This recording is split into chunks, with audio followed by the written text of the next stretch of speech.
Assalamualaikum warahmatullahi wabarakatuh. Halo adik-adik sekalian.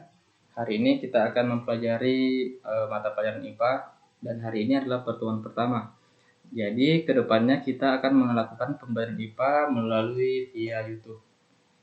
Adapun nanti jika adik-adik sekalian memiliki pertanyaan, silakan langsung komentar di kolom komentar atau bisa langsung lewat WA Group.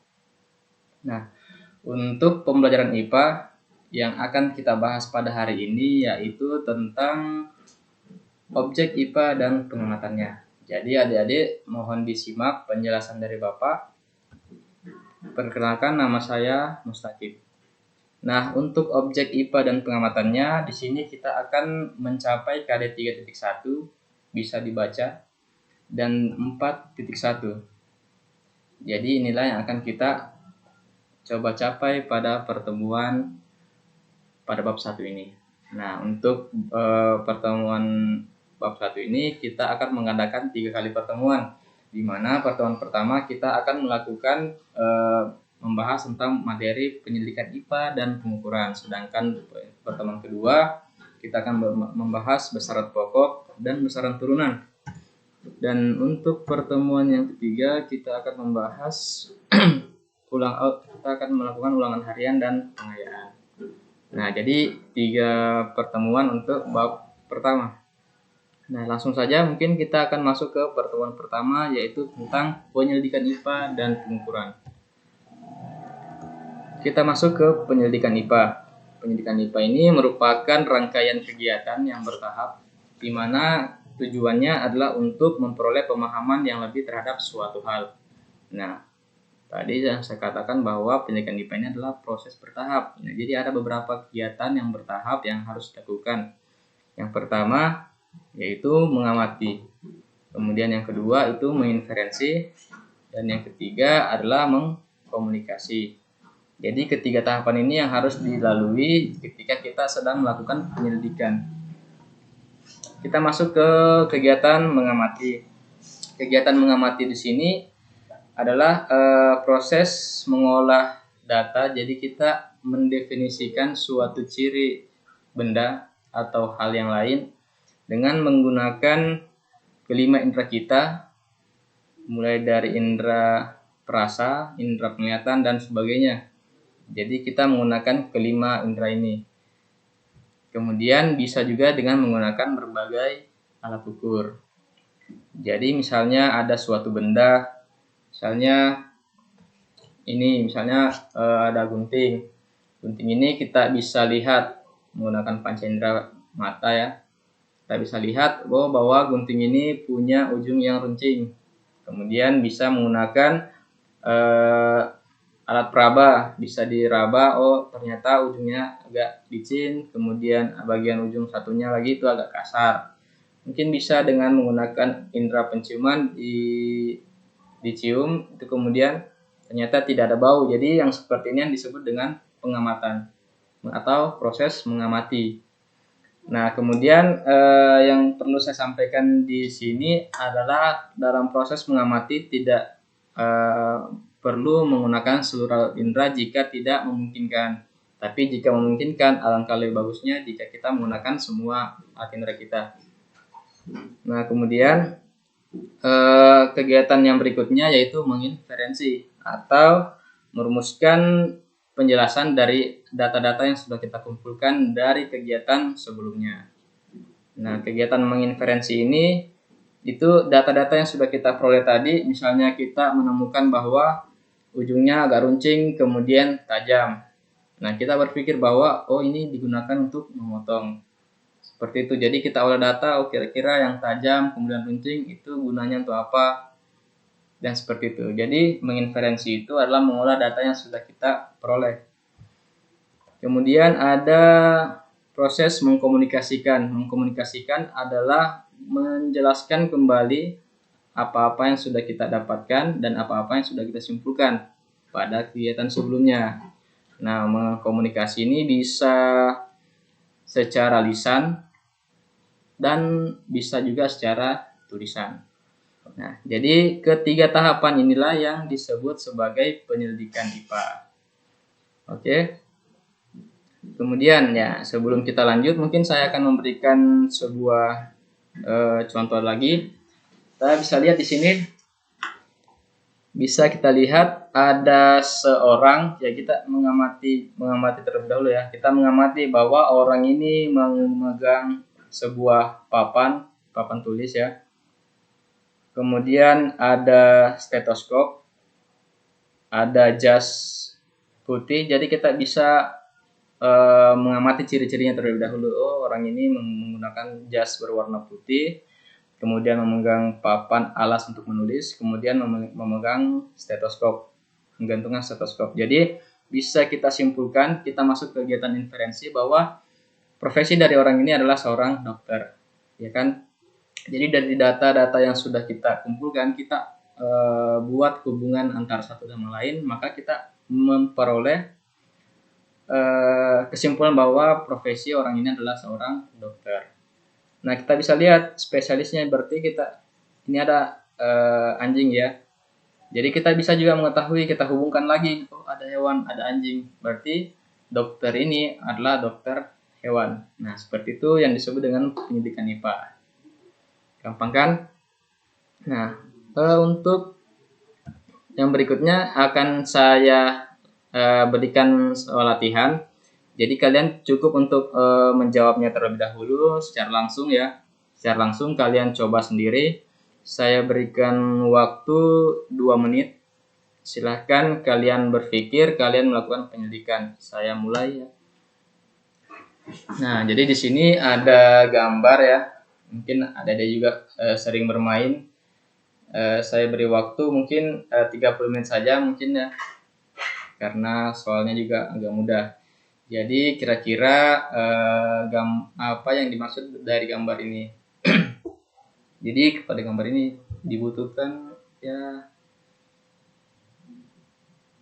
pengamatan dan inferensi yang cukup buat adik-adik di rumah. Ya, ada yang sudah bisa menjawab. Ya, sudah ya. Karena sudah, mungkin saya akan menunjukkan jawabannya. Kita lihat jawabannya adalah pemimpin bangsa. Nah, kenapa bisa? Karena kan di sini ada huruf P, PE. Jadi dibaca P. Ini kan orang lagi tidur, ada balon-balon udara seperti ini, berarti biasanya dimaksudkan adalah mimpi. Tambah N berarti pemimpin. Nah, di sini ada gambar huruf B dan ada angsa, berarti jika digabungkan adalah bangsa.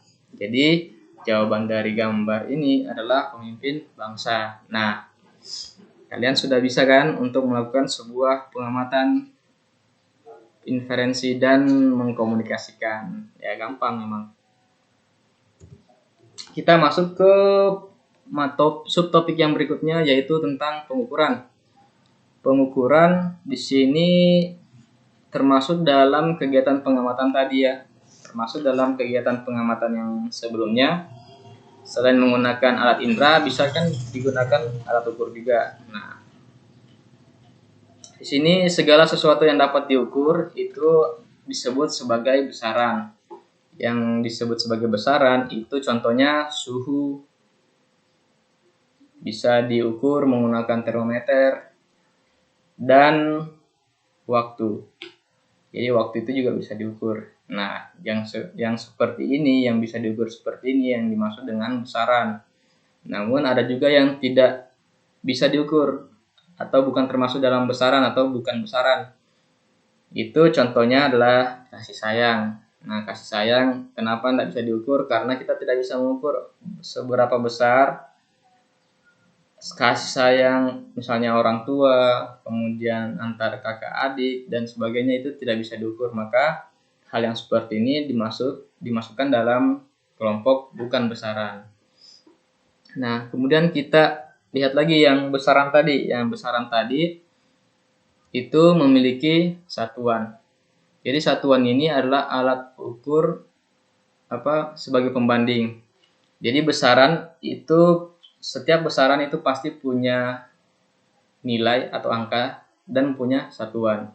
Nah, satuan ini bisa dibagi lagi ada yang disebut sebagai satuan baku. Satuan baku ini adalah satuan yang jika kita ukur, misalnya orang A mengukur 1 meter misalnya, dan jika diukur oleh orang yang berikutnya itu akan sama pengukurannya, tetap 1 meter. Itu disebut dengan satuan baku. Kemudian ada yang disebut dengan satuan tidak baku. Satuan tidak baku berarti kebalikan dari satuan baku tadi. Jadi jika misalnya diukur oleh orang lain, itu akan berbeda pengukurannya dengan orang lain gitu ya. Nah, bagaimana itu? Nah, misalnya tadi yang baku misalnya meter. Itu adalah satuan baku ya. 1 meter, 2 meter, 1 meter di sini itu akan sama 1 meter dimanapun. Berbeda dengan satuan tidak baku. Satuan tidak baku contohnya jengkal ya. Jengkal, misalnya kalian mengukur meja, ukurannya berapa jengkal? Misalnya 2 jengkal. Nah, jika diukur, meja tersebut diukur oleh orang lain menggunakan jengkalnya sendiri, maka ya pasti akan berbeda. Mungkin ada lebih, ada yang kurang, atau ada yang tidak pas, lebih-lebih sedikit kan, seperti itu. Maka yang seperti ini disebut satuan tidak baku. Nah, kemudian di berbagai negara juga itu biasanya menggunakan macam-macam satuan yang berbeda-beda. Misalnya yang biasanya sering terjadi itu di negara barat sana biasanya untuk satuan jarak itu menggunakan yard. Yard ya. Jadi yard itu disingkat YD. Kalau di Indonesia kan biasanya menggunakan meter. 1 meter, 2 meter. Kalau di sana, di luar sana, beberapa negara tertentu menggunakan yard untuk mengukur jarak panjang ya. Misalnya kalau jadi kita harus tahu bagaimana cara mengkonversi sebuah satuan ke satuan yang lain. Misalnya di sini ada tabel, bisa kalian tulis pada kerja juga ya. Bisa kalian tulis 1 yard itu sama atau setara dengan 0,9144 meter. Nah, bagaimana cara mengkonversinya atau bagaimana cara mengubah dari satuan yang satu ke satuan yang lain? Nah, saya berikan contoh di atas ya. Saya berikan contoh. Misalnya, ubahlah satuan 45 yard ke dalam satuan meter. Jadi, ibaratnya 45 yard ini kita ingin tahu berapa meter jika dimeterkan. Nah, di sini ada caranya. Tinggal kalian kalikan saja 45 ini dengan 0,9144 tadi. Hasilnya adalah 41,1 meter. Jadi gampang kan? Tinggal dikalikan. Misalnya ini 1 in, ini inci. 1 inci itu setara dengan 2,54. Jadi biasanya kan inci itu kalian dengar pada televisi. Misalnya 12 inci. 12 inci itu berarti besar lebar dari TV-nya itu seberapa. Jadi 12 itu dikalikan dengan 2,54 ini. Nah, seperti itu ya.